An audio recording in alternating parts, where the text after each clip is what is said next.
Estamos en un mundo donde se dice que la clave es el conocimiento.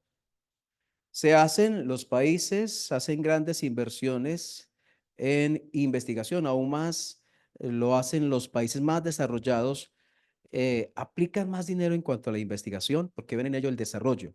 Sin embargo, si miramos a nivel mundial, los suicidios, la drogadicción, la prostitución infantil, el abuso sexual, crecen. La ciencia avanza, pero también los problemas de la humanidad. El mundo está enfermo. ¿Por qué? Porque el conocimiento intelectual soluciona problemas físicos, problemas externos, pero no satisfacen, no solucionan las más grandes necesidades del ser humano. Es necesario que algo más lo haga y también es conocimiento, pero no del que se predica en el mundo. Otra clase de conocimiento es el que llena y satisface al ser humano. Juan capítulo 8 dice, vamos a mirar, lo han leído ustedes, también lo he hecho yo, y volvemos a mirarlo para darle una mirada desde otro punto de vista, desde otra perspectiva y aprender de Dios algo allí en esta cita. El versículo 1 dice que Jesús se fue al monte de los olivos y por la mañana volvió al templo. Versículo 2, y todo el pueblo vino a él y sentado él les enseñaba. Entonces los escribas y los fariseos le trajeron una mujer sorprendida en adulterio y poniéndola en medio le dijeron, maestro, esta mujer ha sido sorprendida en el acto mismo de adulterio y en la ley nos mandó Moisés apedrear a tales mujeres. Tú pues, ¿qué dices? Mas esto decían tentándole para poder acusarle, pero Jesús, inclinado hacia el suelo, escribía en tierra con el dedo. Entonces usted puede decir, bueno, sí, ese es el relato de la mujer adúltera. Bueno, vamos a mirar qué tiene que ver con lo que recién dijimos. Ellos le traen al Señor Jesús una mujer sorprendida en adulterio. Ya lo hemos hablado en otra oportunidad. ¿Cuál, cuál es lo que no tuvieron en cuenta cuando miramos la cita bíblica? Creo que está en Levítico, no lo vamos a mirar ahorita, Levítico 20, Deuteronomio 22, creo que está allí, si lo quiere anotar, si está tomando notas. Allí está lo que hace referencia a lo que es cómo debe actuar en un caso de adulterio. Ambos, hombre y mujer, tenían que ser apedreados, pero ellos le traen a la mujer y le dicen, ¿qué hacemos? Si él dice, no hagan nada, ellos dirán la ley. Si él dice, apedréenla, entonces tendrán manera de acusarla ante el pueblo, tal vez por crueldad, bueno, no sabemos, pero lo están colocando en una situación de si responde sí, pierde, y si responde no, también. Pero el Señor, en su sabiduría, no se deja encerrar por tales eh, tramas, ¿cierto? Él sale adelante con sabiduría. Entonces, ¿quiénes le colocaron semejante trampa? El versículo 3 dice quiénes eran los escribas y los fariseos. ¿Saben qué hacían los escribas? No recuerdo el año en que se inventó la imprenta, creo que fue Gutenberg, si no estoy mal, quien inventó la imprenta, y de ahí en adelante los libros se podían sacar eh, en máquina, ¿cierto? Se podían imprimir y se podían hacer copias, pero antes, cuando no existía la tal imprenta, entonces se hacían las copias a mano, donde tenía cuidado y en especial estos señores, los escribas, lo hacían con las escrituras, que la coma no faltara, que el punto no faltara, contaban las letras de que no hiciera falta nada. Lo hacían con mucho cuidado. Esto hacía que ellos memorizaran textos bíblicos, tuvieran mucho conocimiento bíblico en su cabeza, pero lo contradictorio, y lo hemos mencionado tal vez en otras oportunidades, es que tenían conocimiento bíblico, pero no tenían conocimiento de Dios.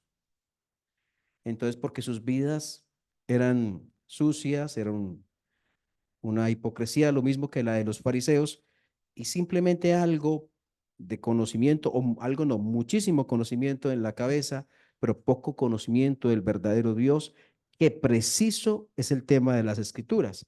Usted dirá, ¿cómo es eso? Pues sí, y lo hay ahora también. Entonces, ellos, los escribas y los fariseos, le presentan a una mujer sorprendida en adulterio y le dijeron, esta mujer ha sido sorprendida. Y versículo 5, en la ley nos mandó Moisés apedrear a tales mujeres. Tú pues, ¿qué dices? ¿Ellos tienen conocimiento de la ley, sí o no? Sí. Y la ley podemos pensar en los libros, en el Pentateuco, que son Génesis, Éxodo, Levítico, Números y Deuteronomio, ¿cierto? Los primeros 5 libros de la Biblia. Podemos pensar en que la Biblia nos muestra la ley. ¿Qué dice Dios? ¿Qué quiere Dios? ¿Qué enseña Dios acerca de ciertas situaciones y cómo proceder ante ellas? ¿Para qué? Para enseñar santidad, para que se sepa que Él rechaza el pecado. Era el propósito. Pero bueno,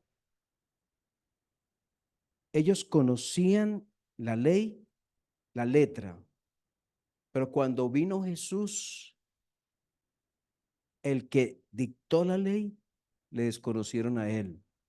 Entonces había un conocimiento intelectual que no afectaba la vida de ellos, que las llenaba de ciertos ritos y ceremonias, pero que no tenían una verdadera vida espiritual. Y el conocimiento lo utilizaron en este caso para acusar a otros. ¿Qué no hacían con ese conocimiento? Que le vemos que el Señor después les lleva, ¿se acuerdan? El que de vosotros esté sin pecado, dice el versículo 7, sea el primero en arrojar la piedra contra ellos, contra ella, perdón. Ellos estaban pensando en ella, pero el Señor que les dice, mírense en ustedes, véanse. Lo que debe producir la palabra de Dios no es látigo hacia el vecino, látigo hacia el familiar, látigo hacia el hermano de la iglesia. Lo que debería producir la palabra de Dios es analizarme y evaluarme primero yo, cómo estoy con respecto a lo que Dios enseña. Ellos utilizaron el conocimiento para acusar sin ninguna clase de misericordia, amor, gracia, porque esta mujer era pecadora. Bien, Dios lo condena, sí, pero tan buenos que eran para mirar hacia allá, no miraban hacia acá. Entonces, cuando el conocimiento es una herramienta para acusar. Recuerda que estamos hablando del conocimiento y esta clase de conocimiento no es bueno. Y alguien puede decir, venga, venga, venga, venga, un momentico. Espere, espere, usted está como muy rápido acá. Usted está diciendo que el conocimiento bíblico no es bueno.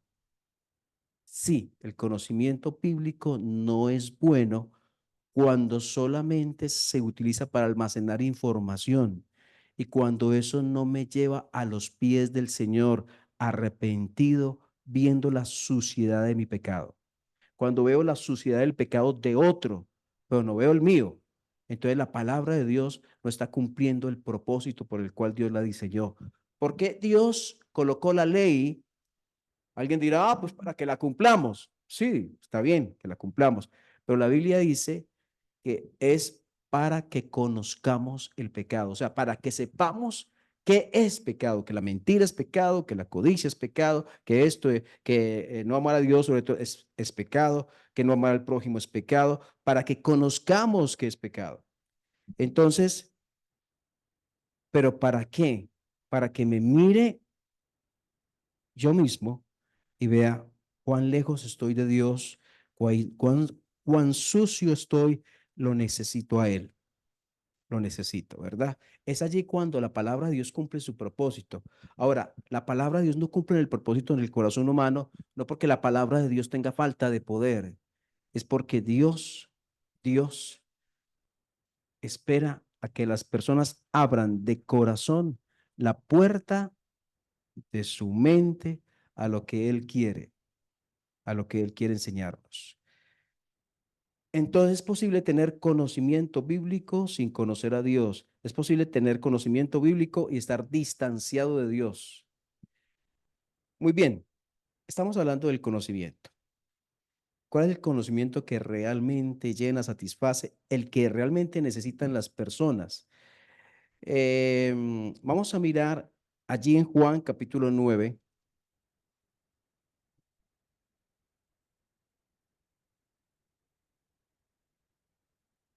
versículo.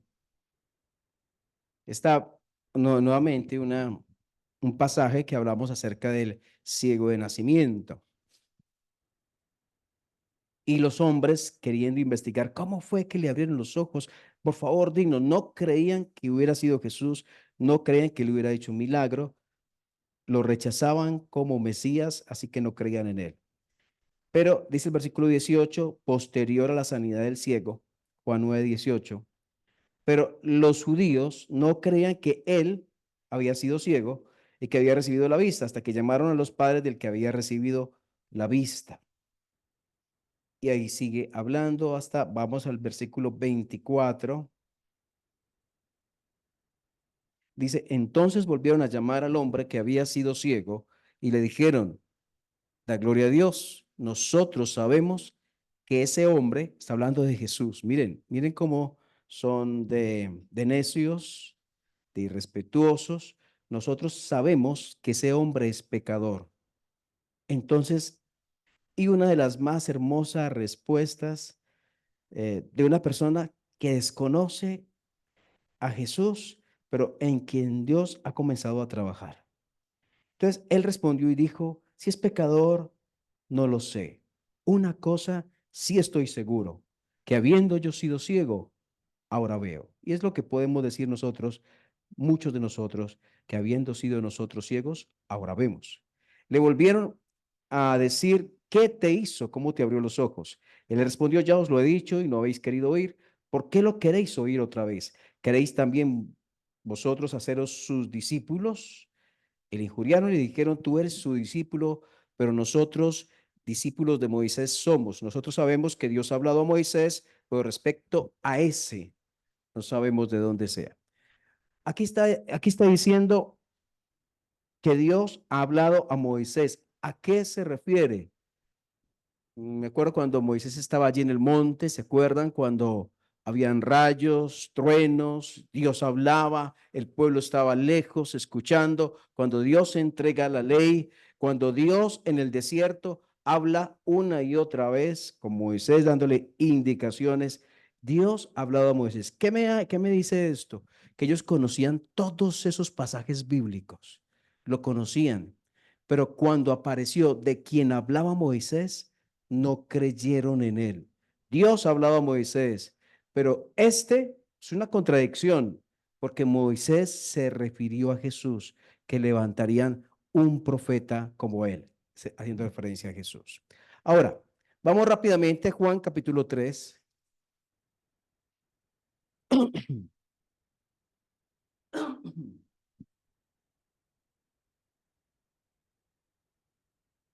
Cuando estamos en la historia de Nicodemo, el nuevo nacimiento, bueno, no vamos a leer la historia, sino solamente el versículo 14 tal vez y 15. Dice, y como Moisés levantó la serpiente en el desierto, así es necesario que el Hijo del Hombre sea levantado, para que todo aquel que en él cree no se pierda, mas tenga vida eterna. El Señor fue quien dijo esto, versículo 14 y 15. ¿Estamos de acuerdo? ¿A quién se lo dijo? A Nicodemo. ¿Quién era Nicodemo? Dice el versículo 1, un principal entre los judíos. Conocía a Nicodemo acerca de lo que está hablando Jesús cuando dijo, y como Moisés levantó la serpiente en el desierto, así es necesario que el Hijo del Hombre sea levantado. Conocía este pasaje. ¿Se acuerdan de ese pasaje cuando estaban muriendo muchos de los israelitas en el desierto Y el Señor le dice a Moisés, levanta una serpiente de bronce que cuando alguien sea mordido y vaya a morir, mire la serpiente de bronce y ya no morirá. ¿Se acuerdan de eso? ¿Se acuerdan? ¿Sí? Bien, también Nicodemo. Entonces lo que quiero decirles es, una persona, Jesucristo el Señor, es alguien que está evangelizando en este momento. ¿Qué está utilizando? Está utilizando conocimiento previo que tenía la persona que lo escucha para enlazar ese conocimiento previo con él mismo. No sé si me hago entender. Nicodemo conocía cerca del escenario donde muchos estaban muriendo mordidos por serpientes y donde Dios le dijo a Moisés, levanta, haz un asta, un palo, coloque allí una serpiente de bronce y el que mire va a ser salvo, o sea, no va a morir. Entonces, como Moisés levantó la serpiente en el desierto, así es necesario que el Hijo del Hombre sea levantado. Entonces, ¿cómo esas historias que conocían ellos, tenían conocimiento, se enlazaban con Jesús? Ese es el propósito de Dios. Y eso es lo que muchos no hacían en el tiempo de Jesús y muchos no hacen hoy. Es enlazar, como casar, como que haya un lazo, una unión entre esa historia bíblica o ese personaje bíblico que nos remite a Jesús, nos trae al Señor Jesucristo. Si pensamos en el arca de Noé, hablaba con una hermana en estos días, pensamos en el arca de Noé, la persona lo puede tener en la cabeza, el niño lo tiene en la cabeza, ah, sí, el arca de Noé, ah, sí, sí, sí, que entraron que de dos en dos, sí, sí, sí, que eran 8 los que estaban sí, que no murieron, sí, todo eso lo conocen, pero cuando ellos enlazan esa situación de Noé y dicen, así es Jesús. ¿Cómo así que así es Jesús? Pues los que están fuera de Jesús, los que estaban fuera del arca, todos murieron, los que están fuera de Jesús, mueren, los que están dentro del arca, se salvan, los que están en Cristo se salvan. Entonces comienzan a relacionar esas verdades. Aquí lo que está haciendo el maestro de maestros es enlazando las verdades conocidas por Nicodemo como hombre estudioso de la escritura fariseo y decirle, se cumplen en mí. Como Moisés levantó la serpiente en el desierto, así es necesario que el Hijo del Hombre sea levantado. Allí es cuando los ojos se abren, allí es cuando la mente se ilumina, porque la persona entiende. No, no, usted si está enseñando a niños, a adolescentes, a jóvenes, no se contente con que le den información. No se contenta con que le digan, ¿cuántas personas estaban dentro del arca? 8. ¿Quiénes eran? Ah, ¿cómo llamaban los hijos de Noé? Sencan y Jafé. Y usted, ay, ¿cómo sabe este niño? ¿Cómo sabe este? No, conténtese en que le diga un día a él, ese arca de Noé es como Jesús. Todos los que están dentro del arca se salvaron. Así es mi Jesús. Si esa persona hace esa relación, ese análisis, si llega más aún a creerlo y a confiar en esa verdad, es el propósito de Dios. Entonces nos quedamos cortos, rezagados, si solamente nos contentamos con que se almacenen información intelectualmente sin que se hagan esa clase de relaciones que Dios quiere que hagamos. Esto en cuanto al maestro de maestros, pero también Juan capítulo 1.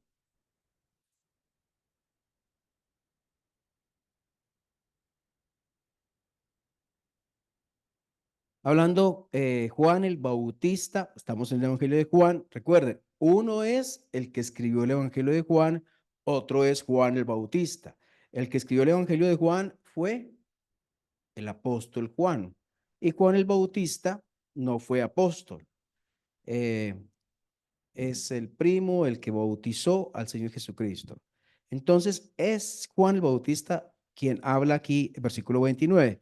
El siguiente día vio Juan a Jesús que venía a él y dijo, he aquí el Cordero de Dios que quita el pecado del mundo.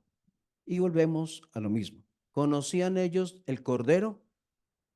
cuando ellos le hablaban del Cordero, ¿para dónde se iban ellos? Se iban para un día por allá comenzando año, donde el día 14 tenían que preparar y tenían un Cordero Pascual, que eso les hablaba de que ellos un día estaban esclavos en Egipto y que pasó el ángel matando a todos los que no tuvieran sangre en los postes de sus casas, en sus puertas, y si no había sangre, entraba el ángel y el primogénito moría. ¿Se acuerdan? Esos celebraban, o sea, que el que tuviera sangre se salvaba y el que no tenía sangre moría. Y después lo celebraron año tras año con el Cordero Pascual. Y dice acá, he aquí el Cordero de Dios que quita el pecado del mundo. Una vez más, está relacionando conocimiento intelectual más vivencias, porque ellos no solamente lo conocían, sino que ellos celebraban aún la Pascua y está diciendo, este es el Cordero de Dios que quita el pecado del mundo. Ese es el conocimiento que sirve para este mundo enfermo. Hablamos de que las grandes inversiones que se hacen en investigación son buenas en el sentido de que colman necesidades físicas externas, pero la más grande necesidad que tiene este mundo enfermo es la necesidad de conocer al verdadero Dios. Y se hace cuando las verdades enseñadas por Dios se vuelven carne en nosotros, cuando las verdades enseñadas por Dios se vuelven vida, cuando las verdades enseñadas por Dios nos llevan a Cristo y nos llevan a inclinarnos delante de Él, reconocer nuestro pecado y reconocer que solamente por Él vivimos, para Él vivimos, somos, existimos y estaremos con Él siempre. Entonces, quiero que meditemos un poco en esto y cuando compartamos la palabra, los profesores de niños, los profesores de jóvenes, los profesores, o cuando tú estés enseñando algo, se necesita sí enseñar y que la persona tenga un conocimiento, sí, pero no se contente con ese conocimiento. Esa persona, ese conocimiento debe llevarlo a Cristo. Y si no, no tenemos nada. Lo que sé no es para juzgar a otros, sino para examinar cómo estoy con Dios. Si estudio la escritura y pierdo de vista el propósito de Dios, no aprovecha. Si enseño la palabra, recuerda que ella apunta al Señor. El efecto de la palabra será llevarme a los pies de Jesús. Oramos. Señor, gracias por tu palabra bendita, por tu palabra preciosa, Señor, cómo ilumina ella nuestro corazón. Oramos que nos ayudes a vivir de acuerdo a ella enseña. Oramos por las necesidades que hay en el corazón de cada uno de los presentes o de los que en algún momento escucharán tu palabra, escucharán este mensaje, Señor, que tú obres y que tu palabra quede en el corazón y que nos ayude, que ilumine nuestra vida. Oramos por aquellos que han escuchado por años el mensaje del Evangelio, por años han escuchado de Jesús, que se saben historias bíblicas por montones, que aún tal vez conocen más de esas historias que nosotros mismos, pero que aún no han llegado a Jesús, pero que aún tienen sus ojos cerrados en cuanto al Cristo, pero que aún no han entendido que Él es el Cordero de Dios, que quita el pecado del mundo, que aún no han entendido que Él fue alzado tal como la serpiente de bronce para que todo aquel que en Él cree no se pierda. Señor, que aún sus ojos están cerrados. Oramos por ellos, por ellas, por niños aún que tal vez han crecido estudiando historias, teniendo historias bíblicas en su mente, pero no hay fe en sus corazones. Por nosotros, porque nos ayudes a crecer en la fe y a enseñar, Señor, espiritualmente, sabiamente tu palabra, compartirla a otros como tú quieres. Gracias, oh Dios. Oramos en el nombre del Señor Jesús. Amén.